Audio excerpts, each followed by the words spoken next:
আপনার গুনাহ যত বেশি হোক না কেন, যদি আপনি এই ছোট্ট জিকিরটি করতে পারেন, আল্লাহ রসুল সাল্লাল্লাহু আলাইহি ওয়াসাল্লাম বলেন, গুনাহ যদি সমুদ্রের ফেনা পরিমাণ হয়, আল্লাহ পাক রব্বুল আলামিন তার গুনাহগুলোকে মাফ করে দেবে।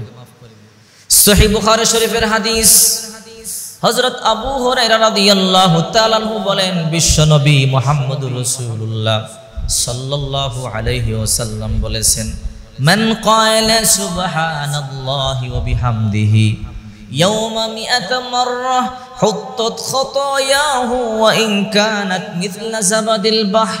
হযরত আবু হুরায়রা রাদিয়াল্লাহু তাআলা আনহু বলেন, বিশ্বনবী মুহাম্মদুর রাসূলুল্লাহ সাল্লাল্লাহু আলাইহি ওয়াসাল্লাম বলেছেন, যে ব্যক্তি ছোট্ট জিকিরটি দৈনিক 100 বার পাঠ করবে, সুবহানাল্লাহি ওয়া বিহামদিহি সুবহানাল্লাহি ওয়া বিহামদিহি, এই ছোট্ট তাসবিহটি যদি মাত্র দৈনিক 100 বার পাঠ করে, হুত্তাত খাতায়াহু ওয়া ইন কানাত মিথলা যাবাদিল বাহর, তার গুনাহ যদি সমুদ্রের ফেনা পরিমাণ হয়, আল্লাহ পাক রব্বুল আলামিন তার গুনাহগুলোকে ক্ষমা করে দেবে।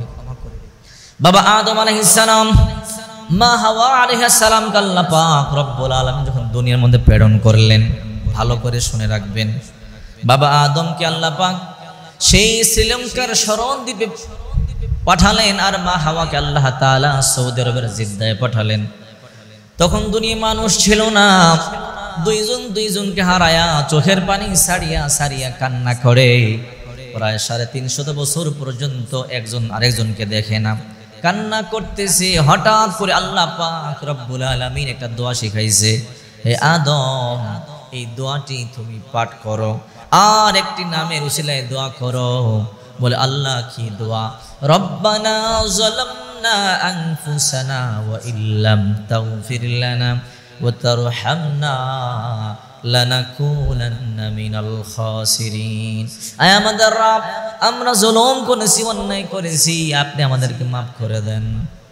আপনি মাফ না করলে আর কে মাফ করবে? বাবা আদমকে আর মা হাওয়াকে আল্লাহ পাক এই দোয়া শিখাইছে, আর বলেছে, আদম, জান্নাতে আমার সাথে যেই নামটা দেখছো, লা ইলাহা ইল্লাল্লাহ মুহাম্মাদুর রাসূলুল্লাহ সাল্লাল্লাহু আলাইহি ওয়াসাল্লাম, ওই মুহাম্মাদের উসিলায় তুমি দোয়া চাও।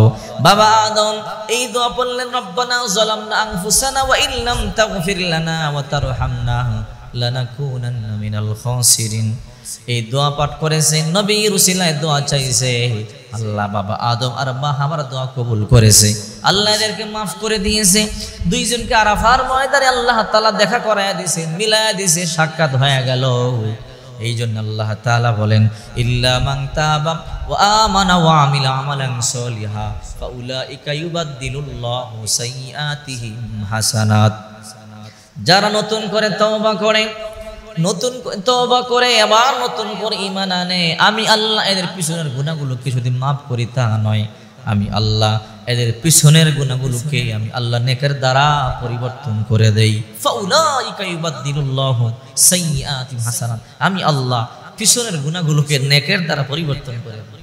এই জন্য তওবা করবেন, কান্নাকাটি করবেন, ইস্তেগফার পাঠ করবেন, আর বেশি বেশি এই দোয়া পাঠ করবেন, রব্বানা যালামনা আনফুসানা ওয়া ইল্লাম তাগফির লানা ওয়া তারহামনা লানাকুনান্না মিনাল খাসিরিন। আল্লাহ মাফ করবে। বাবা আদম এই দোয়া করেছে, আল্লাহ কবুল করেছে। আর ছোট্ট জিকিরটি দৈনিক 100 বার পাঠ করবেন, সুবহানাল্লাহি ওয়া বিহামদিহি সুবহানাল্লাহি ওয়া বিহামদিহি।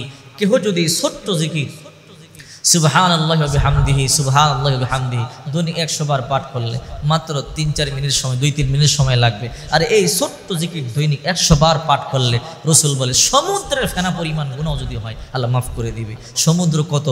স্থলভাগ এক ভাগ, আর জলভাগ 3 ভাগ, অর্থাৎ এই স্থলভাগের 3 ভাগই সমুদ্র, আর এই সমুদ্রের মধ্যে ফেনা কত আমরা জানি না, অগণিত।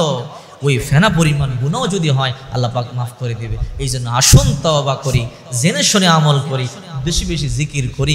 জিকির আল্লাহর কাছে অনেক বেশি প্রিয়, যে যত বেশি জিকির করে আল্লাহ তাকে তত বেশি বন্ধু বানায় নেয়, তত